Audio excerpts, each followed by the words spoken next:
Hola a todos, mi nombre es Julio César Tapia y les doy la bienvenida al módulo de El Contrainterrogatorio. Espero que su experiencia por el curso sea de las mejores. Quiero agradecer también la oportunidad de poder compartir junto a ustedes este tema tan importante para el desarrollo de los juicios orales y para el proceso de aprendizaje del litigio en materia penal. En principio, el contrainterrogatorio es el ejercicio que realiza el litigante que no ha ofrecido ni al testigo ni al perito, sino que lo desarrolla sobre el testigo o perito de la parte contraria.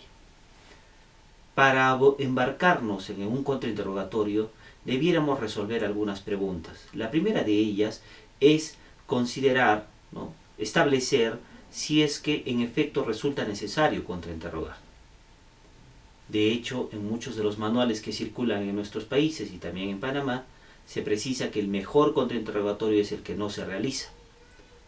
Pero si la respuesta es positiva, considerando algunos aspectos como la presentación del testigo o del perito ha sido sólida, la presentación del testigo o del perito hace daño a mi teoría del caso, la presentación del testigo o el perito ha sido de un modo totalmente diferente a como se preveía, no ha tenido la consistencia suficiente, en estos dos últimos casos, la respuesta será que ya no es necesario realizar el contrainterrogatorio. Pero si fuera los dos primeros, donde la presentación fue coherente, fuerte, y no solo fuerte en sí misma, sino que ataca directamente los cimientos de mi teoría del caso, tendremos que considerar la posibilidad de desarrollar el contrainterrogatorio. La segunda pregunta a la que tenemos que acudir es la referida a con qué objetivo desarrollamos el contrainterrogatorio. En este ámbito toca elaborar, esperdeñar, ¿no?, estructurar tres posibles objetivos: atacar al testigo como persona, atacar el testimonio, lo que ella cuenta o lo que el perito detalla, o eventualmente obtener información que favorezca nuestra teoría del caso. En las dos primeras, obviamente se trata de una afrenta, de una confrontación, pero en ningún caso un ataque que signifique no solo faltarle al respeto o tener una actitud agresiva, sino por el contrario procurar actuar profesionalmente. Y vamos a detallar ahora, respondidas estas dos preguntas, de qué modo y con qué instrumentos desarrollaremos el contrainterrogatorio. El contrainterrogatorio básicamente acude a las preguntas sugestivas. Sí, a aquellas que se encontraban prohibidas en el interrogatorio directo, ahora en el contrainterrogatorio son las preguntas indispensables para poder desarrollar un buen contrainterrogatorio. Como seguramente ya se ha abordado, las preguntas sugestivas son aquellas que contienen en sí mismas la información de cuya confirmación se procura por parte del contrainterrogado. Diga si es cierto que usted estuvo en la escena del crimen. No es cierto que está usted casado. Es justo afirmar que tiene usted una relación con la víctima. Son afirmaciones y al formularlas se procuran confirmaciones por parte del contrainterrogado, que puede ser el testigo o el perito de la contraparte, como ya hemos dicho. De esto, estimados amigos, se desprende uno de los mandatos también importantes para el contrainterrogatorio. Jamás debiéramos contrainterrogar si es que no tenemos un objetivo, lo primero. Y segundo, jamás debiéramos formular preguntas cuyas respuestas no conozcamos. El segundo mandato está por tanto, en el hecho de que el contrainterrogador debiera tener control sobre el contrainterrogado, pero control también sobre la información que se vaya a brotar, que se vaya a decantar y desarrollar en el contrainterrogatorio. Tercer aspecto. El contrainterrogatorio debe ser estructurado por capítulos, temas y preguntas. Capítulos, la percepción. Capítulos, la víctima. Otro capítulo, la relación con la víctima.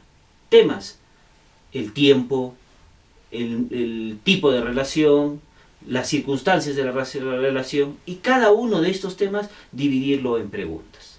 Preguntas obviamente sugestivas que acudan a las dos principales técnicas para abordarlos: el looping y el contralooping. El looping lo que procura es confrontar la idea que ha presentado el testigo o perito con una idea que la mengue, que la ataque, que la reduzca en credibilidad. Como por ejemplo, en la percepción, usted ha dicho o ha afirmado haber visto el crimen, sí. Y podemos confrontar, también nos ha dicho que tiene usted problemas de visión, sí. Además nos ha dicho usted que esa noche no llevaba lentes, sí. Y acabamos, ¿no? Y acabamos. Como pueden ver, el looping confronta un tema con otra idea para poderla menguar o reducir. El contralooping, por el contrario, precisa de una idea que queremos atacar, que queremos confrontar, y dos ideas que procuran menguar su percepción. Un tema, la percepción, la iluminación o el interés, y todas estas cosas procuran menguar la credibilidad, la sostenibilidad de la información que ha ingresado el testigo o el perito. De modo que podemos entonces concluir que se puede contrainterrogar confrontando, ¿no? Contrastando la información que ha entregado el testigo o el perito con sí misma, organizándola de modo que podamos evidenciar su inconsistencia. A la vez podemos confrontarla con la información que ha ingresado por la versión de otros testigos u otros peritos, o con la información que podemos desprender de la evidencia material que ha sido incorporada válidamente al proceso. Luego, podemos también confrontar la versión que ha presentado el testigo o el perito con su declaración previa, y para esto existe un detallado mecanismo o procedimiento, la técnica CACA. La primera C se refiere a confirmar, es decir, asegurar la información que el testigo o perito ha brindado en el juicio oral. Usted ha dicho que el vehículo era de color verde, usted ha dicho que el agresor era Pedro. Aseguramos la información que ha ingresado.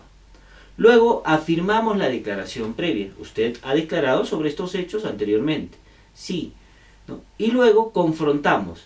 ¿No es cierto que en aquella declaración dijo usted que el agresor era Mario? En esta circunstancia estamos frente a una abierta contradicción, pero no es la única contradicción a la cual podemos acudir para poder confrontar en contextos de contrainterrogatorio al testigo o perito con su declaración previa. Pueden haber también contradicciones por exceso o por defecto de información. Veamos. Una contradicción propiamente dicha es cuando el perito ha dicho rojo en el juicio oral y en la declaración previa habría dicho verde. Información abiertamente contradictoria. Pero también esta contradicción puede darse cuando el testigo o perito en el juicio oral ha dado un detalle de 3 o 4 elementos y en la declaración previa únicamente 2 elementos. De este modo identificamos una contradicción por omisión, por exceso, dado que en la declaración previa solamente dio 2 detalles y en la declaración que viene en juicio oral presenta más detalles. Y mostrar aquello resulta relevante para restar credibilidad, más aún si acudimos a la relevancia de aquello que está de más, ¿no? A la trascendencia de aquello que está de más. Por el contrario, pueden haber contradicciones por defecto, es decir, que en la declaración previa se haya dado un número de detalles mayor y en la declaración personal y en juicio oral solamente un reducido número de detalles. De ese modo podemos encontrar que hay una contradicción y sacar provecho de aquello en el contexto del contrainterrogatorio. Recuerden que el contrainterrogatorio es un escenario en el cual se siembran las contradicciones para ser cosechadas en el alegato de clausura, como en un módulo siguiente va a ser analizado. Recogida esta información, cabe considerar también algunos tópicos o mandatos. En principio, en el contrainterrogatorio no debiéramos en ningún caso ser innecesariamente agresivos, innecesariamente mordaces, sino por el contrario técnicos.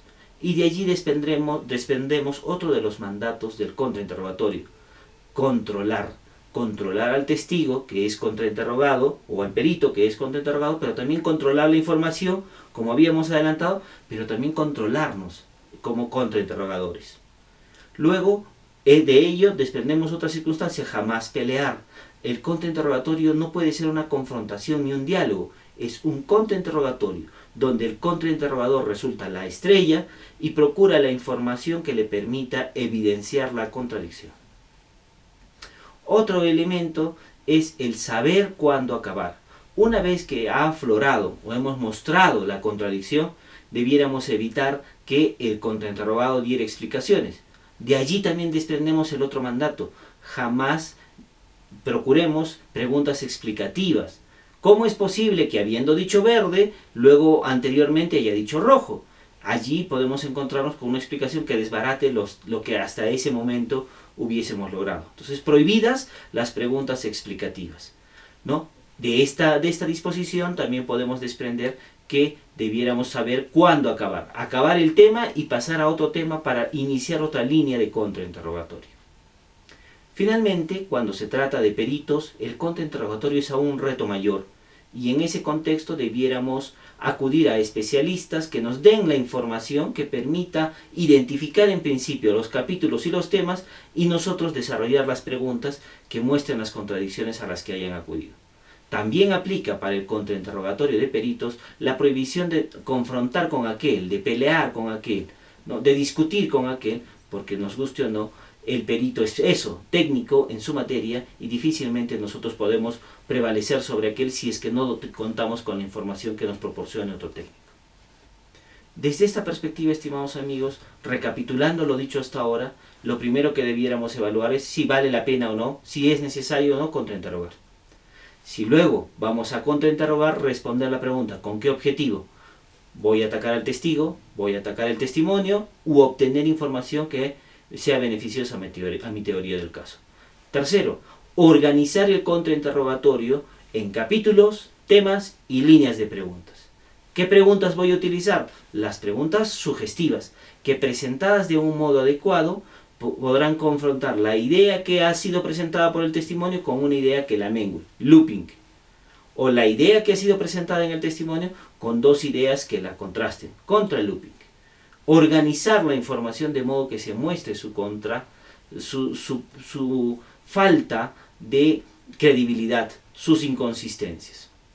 Finalmente, si es que vamos a confrontar al testigo o perito con su declaración previa, acudir a la técnica del CA-CA, confirmar la información que se ha dado en juicio oral, afirmar la declaración previa, confrontar la información que se encuentra en la declaración de juicio oral y la declaración previa, y esta confrontación, esta verificación de los contrastes puede ser porque hay un abierto contraste, porque hay exceso de información o porque hay defecto de información.